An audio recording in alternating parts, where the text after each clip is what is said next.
Hello friends, मेरे channel पर फिर से स्वागत है। तो सबके घर में रोटी तो बचती होंगी कभी ना कभी। तो बची हुई रोटी का क्या करें? ज्यादातर लोग इसे या तो ऐसे ही खा लेते हैं या फिर किसी जानवरों को देते होंगे। लेकिन मैं बची हुई रोटी से हमेशा कुछ नया और हटके रेसिपी बनाती हूँ, जो आपने शायद कभी सोचा भी नहीं होगा। इस बार भी मैंने कुछ ऐसा बनाया है कि देखकर आप हैरान रह जाएंगे।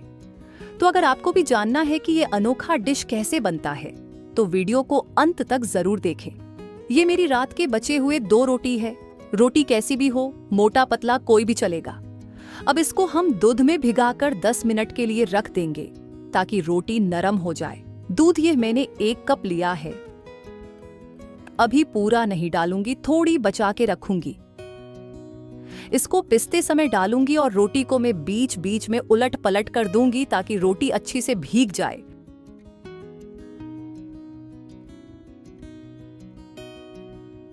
तो लीजिए 10 मिनट हो गया है, रोटी नरम भी हो गया है। अब मैं इसको पिस लेती हूँ। देखिए रोटी पिस लिया है, इस तरह से स्मूथ बैटर होना चाहिए।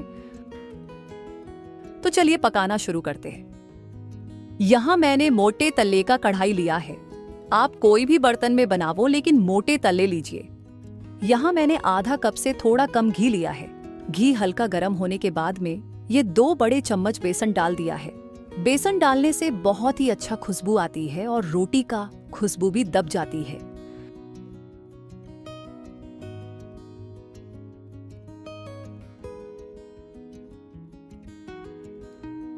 जब भीनी भीनी सी बेसन का खुशबू आने लगे, तब इसमें ये छोटे छोटे टुकड़ों में काटा हुआ काजू और तरबूज के बीज डाल देंगे।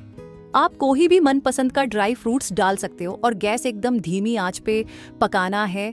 हल्का सा गोल्डन होने तक भुनना है। देखिए ड्राई फ्रूट्स हल्का गोल्डन हो गया है। अब इसमें इस बैटर को डाल देंगे और लगातार चलाते हुए इनको भुनना है।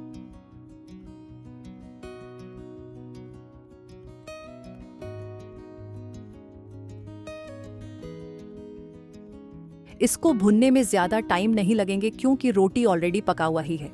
बस बैटर घी सोख ले और भुरभुरा हो जाए।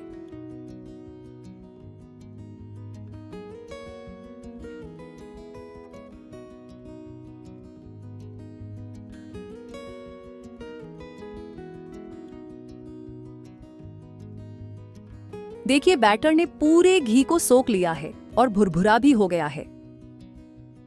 अब इसमें खुशबू के लिए आधा टीस्पून जायफल का पाउडर और 1 छोटे चम्मच इलायची का पाउडर डालकर अच्छे से मिलाएंगे।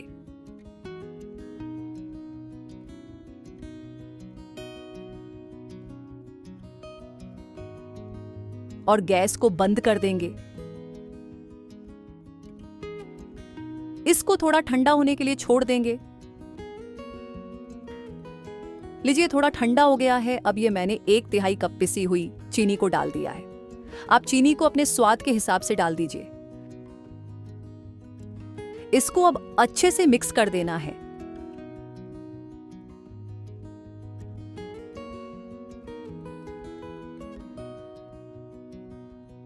तो देखिए मैंने चीनी को अच्छे से मिक्स कर दिया है। तो फाइनली इसको हम अब लड्डू बनाएंगे। जी हाँ, सही सुना आपने, हम इसको लड्डू बनाएंगे। तो लड्डू बनाने के लिए मैंने नाप के लिए इस तरह का चम्मच लिया है ताकि इससे लड्डू एक समान हो। इसको मुट्ठी में लेकर हल्के से दबाए और फिर इसको हथेली में घुमाए।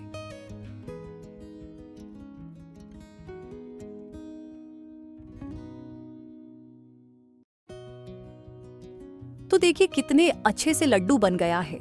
यकीन ही नहीं करेंगे कि आपने रोटी से बनाया है और ये खाने में बहुत स्वादिष्ट है। तो देखिए बची हुई रोटी से भी हम कितना स्वादिष्ट लड्डू बना सकते हैं।